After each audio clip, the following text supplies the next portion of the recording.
एक एमएलए बनता है, वो फिर एमएलसी बनता है, फिर राज्यसभा का सदस्य बनता है, और फिर वो जब वो लोकसभा का सदस्य बनता है तो 4 पेंशन लेता है। और आपसे कहा जाता है कि हम पेंशन नहीं देंगे, क्योंकि अंग्रेजी में 4 एडिटर बैठे हैं, वो आर्टिकल लिखते हैं कि गवर्नमेंट को ये बोझ नहीं उठाना चाहिए। वो पैसा जो सरकार आपके पेंशन में खर्च करती, वो पैसा किसको जाता है? 5 बड़े उद्योगपतियों को जाता है जब उनका धंधा चौपट हो जाता है। तो सरकार जनता का टैक्स लेकर जनता का पालन पोषण ना करे और 4 उद्योगपति का धंधा डूब जाए तो उनको 5 लाख करोड़ दे और 2.5 लाख करोड़ आपके पेंशन पर खर्च ना करे। और कहा जाता है कि आप एनपीएस में निवेश करें। क्या हम और आप एक ही योग्यता रखते हैं? मान लीजिए कि मेरे पास 10,000 है और आपके पास भी 10,000 है, यहां पे 100 लोग हैं, सबके पास 10-10 हजार है। क्या सभी लोग बराबर क्षमता रखते हैं शेयर बाजार में निवेश कर अपने निवेश को बढ़ाने की? उनमें वो क्षमता है, दृष्टि है? मुझ में तो नहीं है, बहुत सारे लोगों में नहीं होगी। क्या उनको छोड़ा जा सकता है? इसलिए आपकी मेहनत की कमाई टूटती जा रही है और यह प्रक्रिया चली आ रही है लंबे समय से। इसी का नतीजा यह हुआ है कि हम आज इस मोड़ पर पहुंचे हैं कि हमारी अर्थव्यवस्था ठप हुई है, नौजवान बेरोजगार हो गया है। तो आपकी जो नौकरी है वो व्यापक आर्थिक नीतियों से जुड़ी हुई है।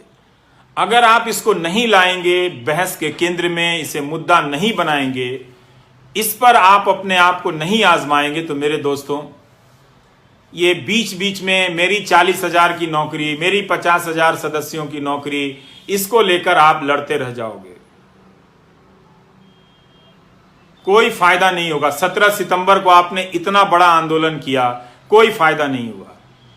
आप मेरी बात को सुनो, मेरे बारे में जो अफवाहें फैला रहे हैं वो फैलाते रहें।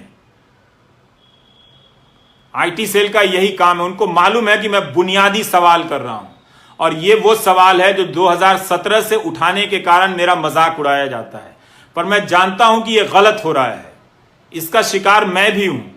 अगर अर्थव्यवस्था नहीं बढ़ेगी तो मेरी भी कमाई नहीं बढ़ेगी। हम जैसे लोग जो ऊपर जा रहे हैं नीचे सड़क के नीचे आ जाएंगे।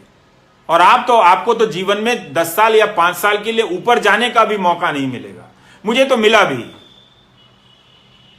लेकिन मेरे जैसे बहुत कम लोग हैं और आप जैसे जो मुझसे ज्यादा काबिल हैं, आप लोगों को एक सिस्टम की नीतियों के तहत बर्बाद किया गया।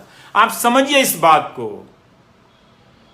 आपको जिसका भी समर्थक रहना है बनिए, लेकिन रोजगार के सवाल पर जुनून पैदा कीजिए, धर्म के सवाल पर नहीं, जाति के सवाल पर नहीं, वरना आप बेरोजगारी के दौर से गुजरते हुए बुढ़ापे में जाएंगे और तब आपके लिए वो 1,000 रुपए सामाजिक सुरक्षा के लिए होंगे, जिसे प्रधानमंत्री ऐसे बताते हैं जैसे 1 करोड़ रुपए उनकी झोली में डाल दिया हो।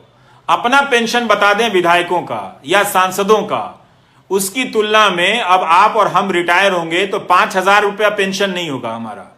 हम कैसे जिएंगे, ये हमारा सवाल है।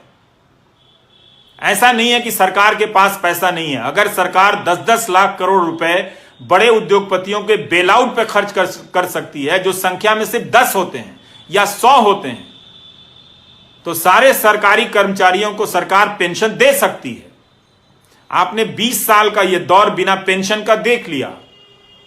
कई लोगों ने जो ग्रामीण डाक सेवा में काम करते हैं, उनके किसी एक बच्चा बाहर के देश में नौकरी करता था, उसने लिखा कि यह समस्या बहुत बड़ी है, हमारे पिताजी और उनके दोस्तों का कि पेंशन नहीं आ रही है, आप उठाइए। ये 2018 की बात होगी या 19 की बात होगी।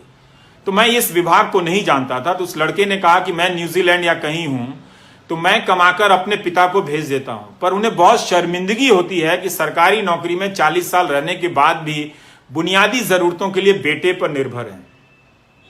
अच्छी बात है कि उनका बेटा भेज देता है, पर बहुतों के घर में ऐसी परिस्थितियां नहीं होंगी।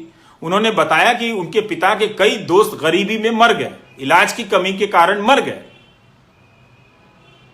ये कब तक आप गोदी मीडिया का न्यूज चैनल और आईटी सेल देख देख कर ये तमाशा करेंगे? कब तक होने देंगे? इससे आपको क्या मिला?